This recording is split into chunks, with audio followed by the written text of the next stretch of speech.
Court of Appeal in for the 5th District of the State of Florida is now in session. The Honorable Scott Nagar, Judge, presiding.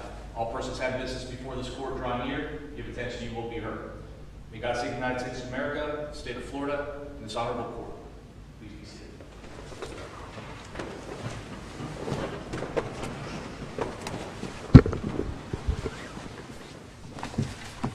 seated. Good morning, everyone. Welcome to the 5th District Court of Appeal. We have 2 cases on our docket this morning. Each case we have assigned 20 minutes per side. So, appellant, when you come up, please tell us what amount of time you would like for rebuttal. So with that, we'll start with the first case on our docket, which is Kuhn versus Walmart Stores East, 23-3663. Counsel, are you prepared? Please approach.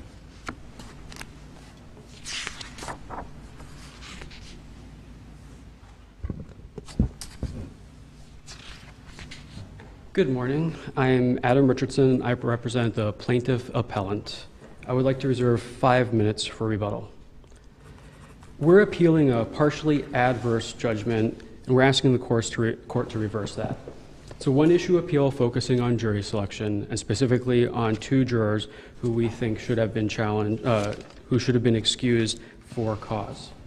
There are 3 points. The first 2 we have the burden to establish, which is preservation and merits, and then my colleague on the other side has the burden of establishing harmless error. That is, whether the failure to excuse those jurors contributed to the verdict. So the first issue is preservation. I believe that we have established that the issue is preserved. And in particular, we rely on this court's case in Guti versus Clevenger. Now, I recognize that that case was partially abrogated by the Florida Supreme Court in Siedler, but the preservation part of that opinion is still good law. So the reason that we preserved our issues today is that, of course, that we challenged both these jurors, Mitchell and Robinson. Both of those were denied. Then we moved on to peremptory strikes, where we backstruck Mitchell, and then we used a final peremptory strike. Importantly, after all parties exhausted their strikes, the trial court read the presumptive panel of primary jurors and said, agreed, not waiving any previous objections or requests that were made, and then we said, correct, Judge. After that, we did what we were required to do. We asked for an additional strike because we were forced to use one on Mitchell, and the trial court denied that. After the defendant asked for an additional strike, the trial court granted each party one. We used ours on a prospective juror, Widner, who had earlier in jury selection expressed the same kind of reservations about the burden of proof on non-economic damages. Then we asked for an additional strike to use against Robinson. The court denied that. Then we moved on to alternates, and we asked to be able to use the alternate against Robinson. The court said, I get that you did that, but no. And then after that, we used a strike against the alternate. Parties agreed to have 6 jurors and no alternate. The trial court and the clerk confirmed the list of jurors, excused those who didn't make the jury, and then the jury was sworn in. Counsel, Yes. The distinction seems to be, you agreed to go with 6 jurors. You didn't renew it at that point. Isn't that different than just a brief passage of time, as some of these cases have indicated? You agreed to go without an additional juror. That's a difference, knowing that Robinson was still on the panel. And what supports that? Well, I believe that first the case from this court, which is Guti, and then there are a couple cases from other district courts.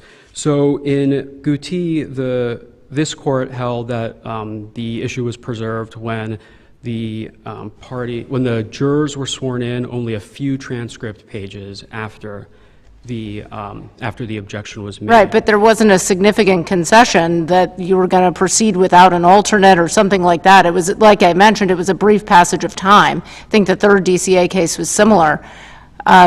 This seems to, that's a big deal to go without an alternate and a jury.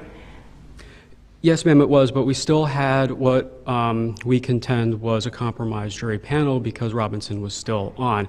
At that point, even though we agreed to go without an alternate, we didn't have the ability to go back and challenge or strike Robinson. He would still remain on the panel. Right, but you didn't renew your objection at that point. You didn't say, yes, I agree to go with 6, but I still maintain that Robinson, that I would have struck Robinson or anything like that. It was just an agreement to go with 6. Is that right? Yes, and I think that is going toward the Joyner case where, like you say, we didn't renew an objection at that time, like immediately before the jury was sworn in after we agreed to go with 6.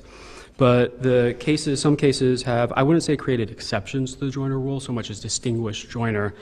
For example, the Goatee case, there's a 4th District case, Langen, and the 1st District case, Smith.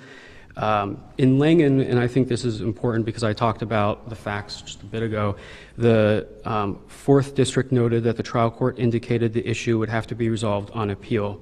So the main issue for preservation in this context is whether the record suggests we have abandoned or waived our objection, whether we have misled the trial court or our silence has misled the trial court or the other side into believing we've abandoned that. But at this point, by this point, we had already made our cause challenge. We tried to strike him. We identified him repeatedly to the trial court. The trial court also said that not waiving any previous objections or requests that were made, which makes the case similar to Langen. So I don't think that it's anyone has to speculate about whether we abandoned this specific challenge. I think it's fairly clear from the record. What the Walmart relies on is a case from the 4th District Court of Appeal, Spencer versus State. And in that case, and this was sort of like the 3rd District case that you were talking about, there was a gap in time between the objection and the swearing in of the jury where there was additional discussion among the parties. So what happened was the parties in that case continued exercising strikes, and this is critical, making selections that affected the composition of the jury. However, in our case, what happened after our objection, our final objection, was just alternates. And as you said, we just agreed to go without an alternate. We had the 6 jurors already. No changes in composition were made to the panel of primary jurors. So for that reason, we think that Spencer versus State is distinguishable. So for those reasons, we think that we have adequately preserved this issue so that the court can consider the merits arguments. On the merits, the Florida Supreme Court has been very clear since Singer in 1959 to Matarans later, I think in 2013, that if there is any reasonable doubt, if there's a basis for any reasonable doubt to believe that a juror can be fair and impartial, that juror should be excused for cause. Our review is for abuse of discretion. You would agree with that? Yes, sir. There's something interesting in the cases where they say it's a mixed standard of review, abuse of discretion for some part of it and law for another, but I didn't see that developed in any of the cases that we cited in our briefs. Given the nature of the question posed by Ms. Kuhn's counsel that seems to be central, and that is, would you require, to the 2 jurors at issue, would you require a little bit more, I think was the phraseology. Something like why that. Why is not the trial judge in a better position in presiding over the trial and jury selection and being in the room and hearing the question and not only listening to the jurors' responses or the prospective jurors' responses, but observing the demeanor and the interaction? Why is the trial judge not in a superior position to our chair such that we should defer to the trial court on this matter? Judge Sood, there is a tension between the articulation of the standard of review and how the cases actually come out, including the substantive standard, Singer, Matarans, and other cases. I think that what the courts have done is they've stated that there's a standard of review of abuse of discretion, but in practice, and we see this in a bunch of the cases that we've cited, including from this court, they've been less deferential than in other discretionary matters. So what the courts do is they have the standard of review, but they have that substantive standard where it's reasonable doubt. Close cases should be resolved in favor of excusing the juror. We don't take subsequent professions of impartiality as dispositive. It seems like although the trial courts have that discretion, and that's a standard of review, in practice it seems kind of limited, that the courts engage in a rigorous review of the transcript usually, it's just a transcript, and not grant no deference to the trial court, but kind of hold them up to what the substantive standard requires, because there's a constitutional dimension, the right to a fair and impartial juror. I suspect that's what's going on, but I don't think I've seen that articulated in any of the cases. So while I do agree that this court reviews it for standard of review, the standard for the abuse of discretion, I also don't think that it carries as much weight in these juror challenge cases as perhaps in other ones. Did that? Okay. Right. And Counsel, it seems like in this case, it's almost a classic case of the jurors say, well, these are intangible damages, non-economic pain and suffering type of things. And I think to jurors, they typically think, well, I need something more than just someone coming in and saying, oh, I hurt, I feel pain.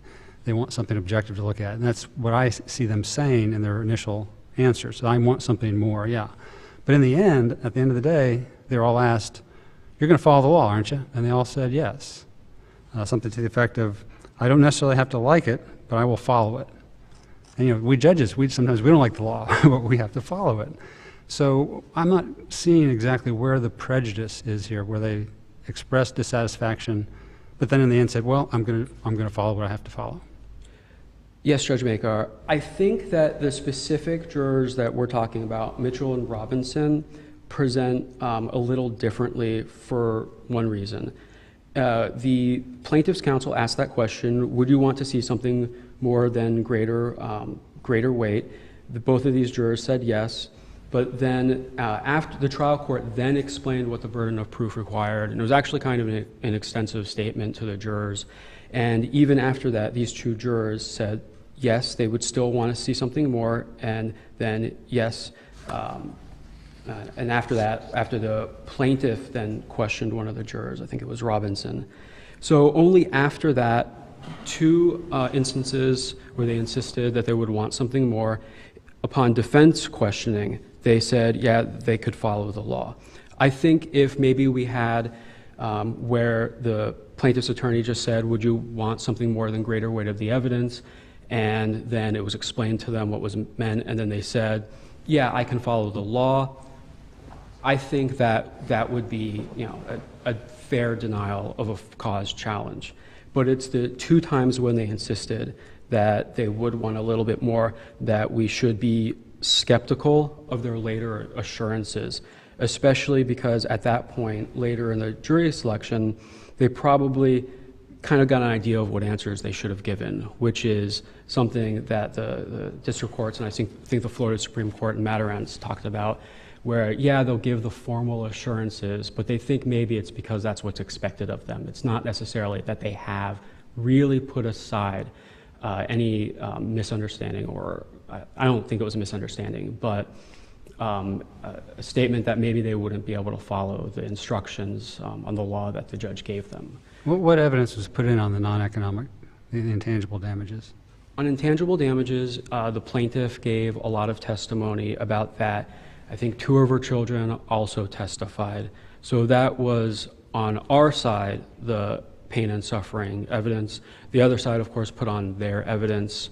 I think they put on about 23 minutes of surveillance that they'd taken, and that I think they went toward their argument that she's really not as bad off as she says she is. Look at her; she's not experiencing any loss of enjoyment of life.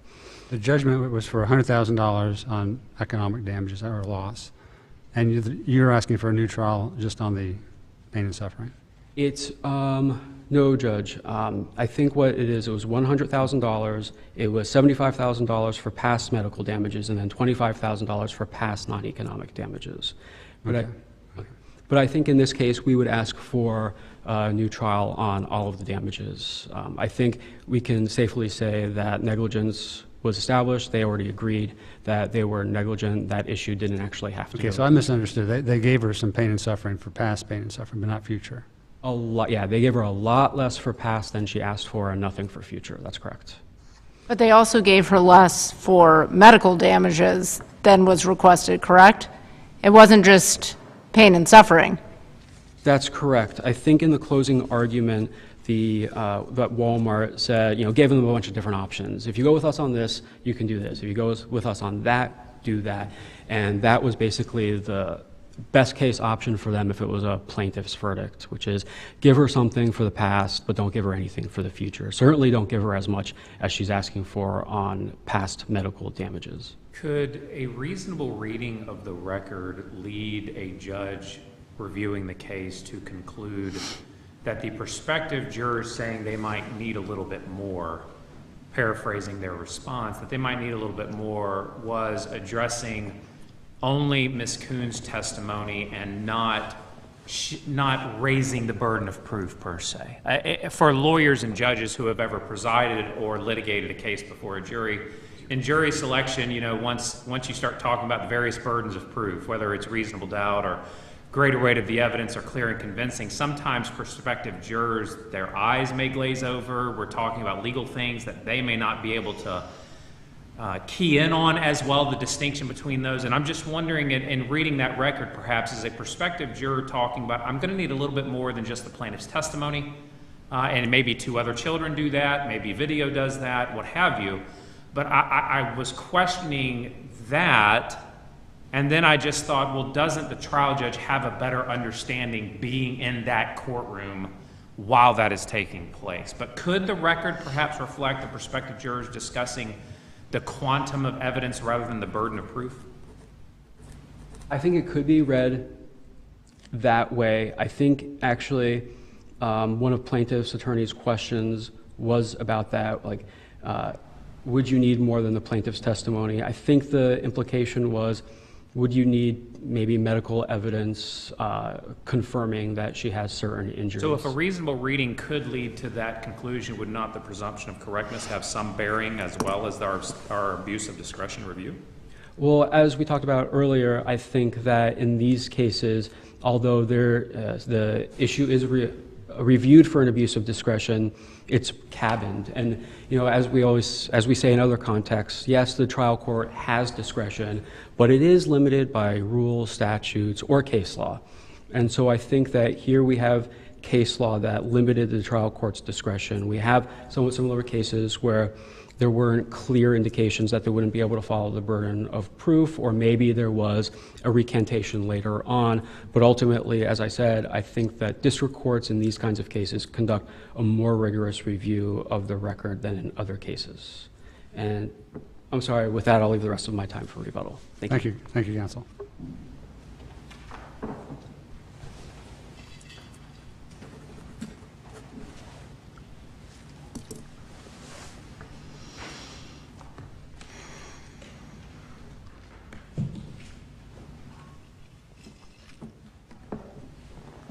Good morning. May it please the court. My name is Sydney D'Angelo on behalf of the appellee, Walmart. We respectfully ask the court to affirm the final judgment on appeal. I'll go in the same order that my colleague went, and I'll start with the preservation issue, because I think that this court can and should affirm on that basis alone. As this court is aware, the Florida Supreme Court in Joyner set forth a very specific procedure for preserving an objection to the denial of a cause preserving for appeal an objection to the denial of a cause challenge. What more would you require?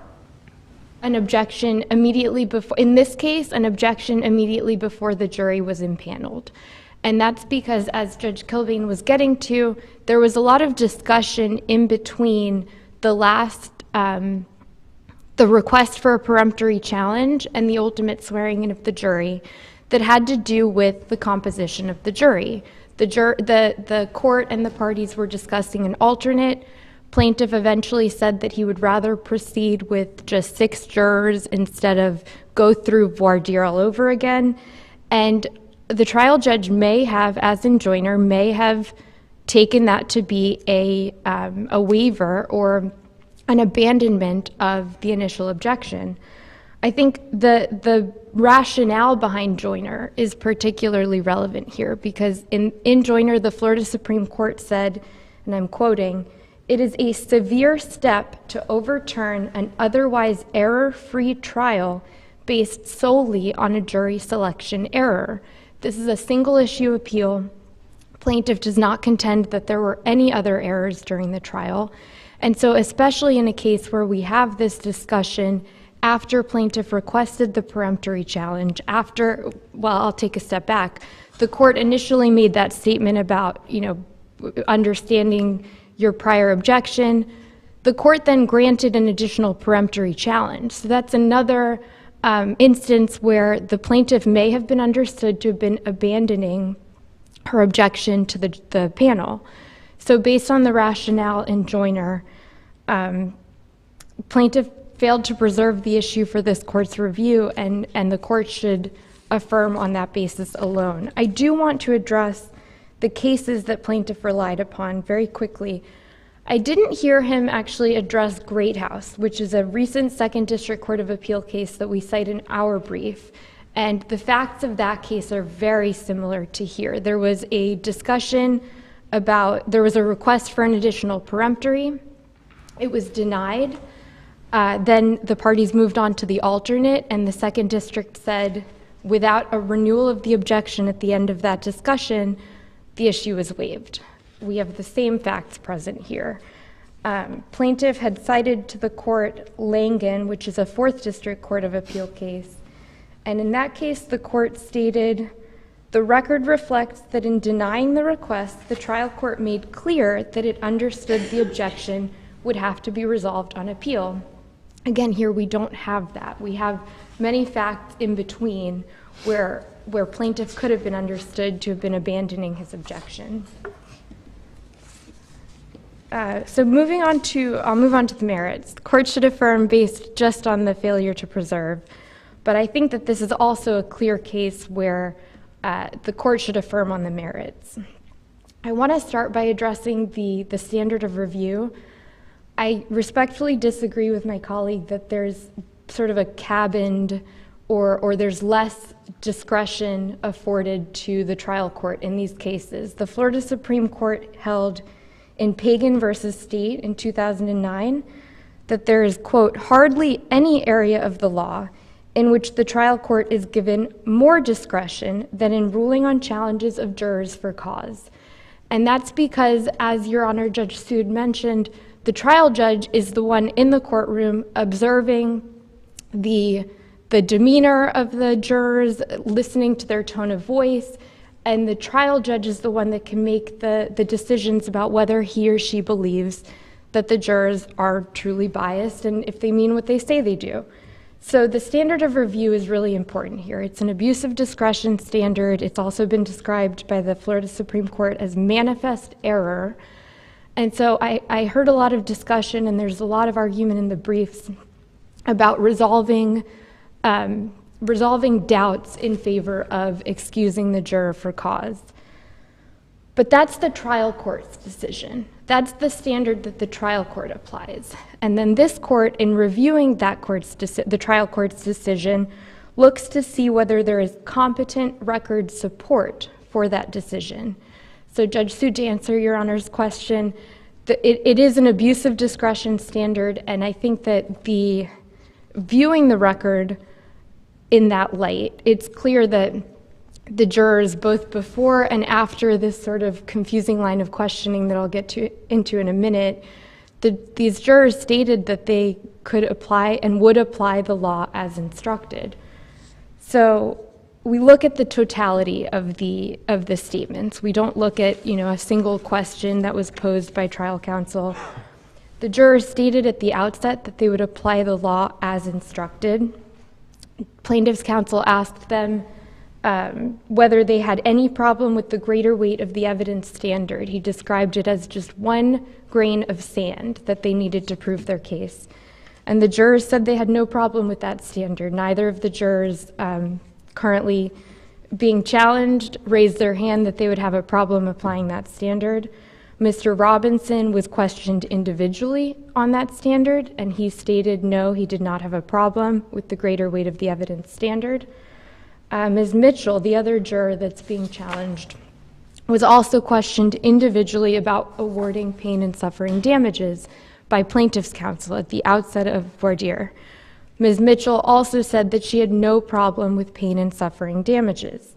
And then we get into this, I'll call it a confusing line of questioning from plaintiff's counsel. And Judge, I think it was Judge Makar, you started to indicate and Judge Suit, I think you did too, that these questions were really, they were equating the greater weight of the evidence standard with accepting the plaintiff's testimony as true, which of course the jury was not required to do. They were instructed at the end of the case that they were to weigh the evidence.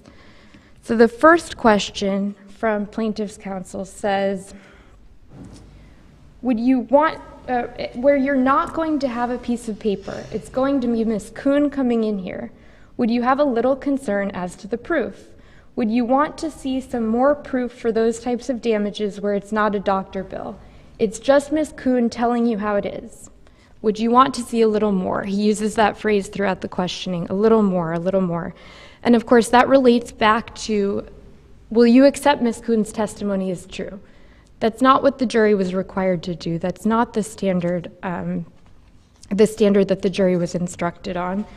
And I think that's really important because in the Florida Supreme Court's decision in Matarans, the court distinguished between prejudices that are based on a juror's personal experiences, long-held beliefs, versus expressions based upon a lack of familiarity with the judicial process. And that's exactly what we have here. We have some confusion about what the jurors were allowed to do or not allowed to do. Plaintiff's counsel never asked any follow-up questions of the jurors, not Ms. Mitchell, not Mr. Robinson. He never asked why they felt that way or tried to really understand whether they had any experiences that would actually demonstrate prejudice or bias. And then, of course, we have the court interrupted and plaintiff's counsel again asked whether the jurors would want to see a little bit more, always going back to Ms. Kuhn's testimony. Then we have defense counsel getting up, and she specifically referenced that there was a little bit of confusion maybe about what a little bit more means. And she singles out Ms. Mitchell. She says, I know there was one point where you said you'd like to see more. She says, if plaintiff proves her case, would you be able to follow the law, or would it be something where if you're talking about intangible, I can't follow the law the court is giving? Ms. Mitchell says, of course, yes, I can follow the law. The same with Mr. Robinson, unequivocally. In fact, they did follow the law because there are some intangibles. Yeah, exactly, Your Honor. They did award some intangibles, and they awarded a much less amount of past medical expenses, which the plaintiff does not contend that any of the jurors were biased with respect to economic damages. So the verdict reflects that the jury just didn't believe the vast majority of her testimony. It was a credibility determination, which is within the juror's discretion. I think that the Florida cases that we cite in our brief make clear that the jurors' questions just don't rise to the level of requiring a cause challenge, and the trial court acted well within its discretion in denying the challenge. And so on the harmless error issue, we will rest on our brief unless the court has any questions. But otherwise, we ask the court to affirm. All right, thank you. Thank you.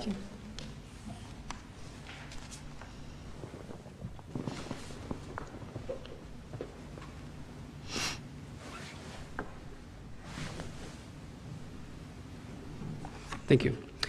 I just have a few points I would like to make in the few minutes remaining. On preservation, the additional strike we used against Widner did not indicate that we abandoned our challenge to Robinson, because after that, we twice objected to Robinson serving on the jury.